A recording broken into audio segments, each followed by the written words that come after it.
Julia, we've all been noting the rising tensions between Japan and China, and this has been leading to increased violence. And of course, Toyota, for one, closed plants last week, and it was very interesting that when they reopened them this week, they're going to announce that they were doing so at lower production levels. And everybody is now saying, oh, look, this political tension is finally causing problems for companies.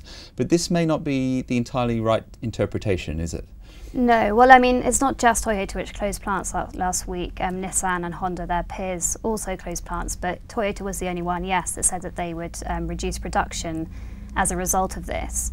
The trouble is that there's bigger issues going on. Number one is China's car market has slowed down, and number two is that it's fiercely competitive, and Toyota just hasn't been able to keep up with that. So it's a bigger issue really for them. I mean, if anything, this is an excuse. And indeed, the Japanese makers' market share of the total Chinese market is actually falling, isn't that right? Well, exactly. I mean, if you look from over the last few years, Japanese brands have been falling in China, whereas European brands have been growing, as have Chinese brands. And so it's just, I mean, this has been going on well before these protests have really flared up. So we're not saying it's an excuse as such, but it certainly may be some strategic planning going on as far as Toyota's concerned.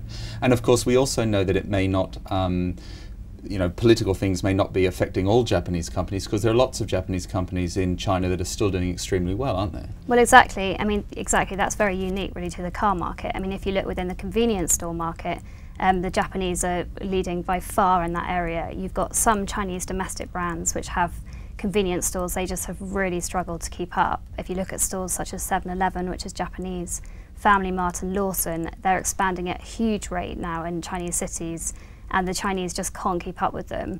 I mean, and certainly last week there were still queues outside these convenience stores in Shanghai and in Beijing. So, I mean, really it's just a specific thing to the car market. You can't just blame nationalism on the sales performance of cars. And why is the car market in Japan in China getting so much more competitive? Well, I mean, it's always been competitive, but over the last couple of years, I mean, we're going back to 2010, there were incentives and the market was doing incredibly well. And now it's just slowed down, I mean, partly because there was a glut, and now it's just come back down to normal levels. They're just unable to keep up. I mean, if you look at Toyota, they're just not as committed as some of the other brands. They sell just 1/10 of their global sales in China, whereas Volkswagen sells 1/4. So I think the Chinese know that they're just not as committed to the market. Yeah, and of course Toyota knows that China's a much smaller part of its overall sales mix, exactly. And so it's actually being clever. So in conclusion, it's probably more of a business strategy story than a political story. So thank you very much, Julia.